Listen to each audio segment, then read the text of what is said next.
है। कमरा अदालत में 8 कुर्सियां लगा दी गई हैं। चीफ जस्टिस की सरबराही में 8 रुकनी लार्जर बेंच समाअत करने जा रहा है। ये अहम समाअत अब से कुछ देर में शुरू होने जा रही है। 8 रुकनी बेंच के दीगर मेंबरान में justice Ijazul Ahsan, justice Munib Akhtar, justice Mazahir Naqvi, justice Mohammad Ali Mazhar, justice Ayesha Malik, justice Hasan Azhar Rizvi और जस्टिस शाहिद वहीद शामिल हैं।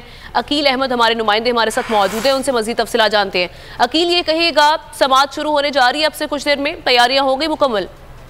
बिल्कुल, सुप्रीम कोर्ट में अब से कुछ देर बाद एक अहम समाअत होगी। Supreme court practice and procedure bill 2023 के खिलाफ जो आईनी दरख्वास्तें दायर की गई थी, उन पर अब से कुछ देर बाद सुप्रीम कोर्ट का 8 रुकनी लार्जर बेंच समाअत करेगा। चीफ जस्टिस उमर अता बंदयाल की सरबराही में एक 8 रुकनी लार्जर बेंच जो है वो तश्कील दिया गया है, जो साढ़े 11 बजे इस केस की समाअत करेगा। तो इस हवाले से अब कमरा अदालत में जो है वो तैयारियां शुरू कर दी गई हैं। कमरा अदालत में जज साहिबान के लिए 8 कुर्सियां लगा दी गई हैं और जो अदालती अमला है वो ऑडियो चेक के अलावा जो दीगर तैयारियां हैं उनका वो जायजा ले रहा है। अभी तक अटॉर्नी जनरल या हुकूमत की जानिब से कोई वजीर या अटॉर्नी जनरल सुप्रीम कोर्ट में नहीं पहुंचे।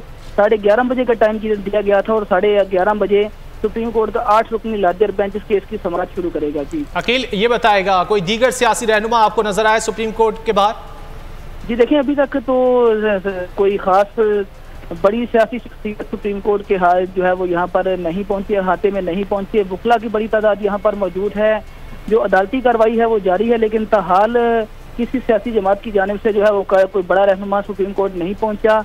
हुकूमती इत्तेहाद की जानिब से ये ऐलान किया गया था गुज़िश्ता रोज के जो हुकूमती वज़रा हैं वो आज सुप्रीम कोर्ट में आएंगे और इस बिल से मुतल्लिक जो उनका नुक्ता नज़र है उससे अदालत को आगाह करेंगे। लेकिन ताहाल हुकूमती वज़रा या अटॉर्नी जनरल में से कोई शख्स भी सुप्रीम कोर्ट में नहीं पहुंचा और 11:30 बजे इस केस की समाअत होगी। जी ठीक है अकील, आपसे मजीद भी अपडेट्स लेते रहेंगे। फिल वक्त शुक्रिया।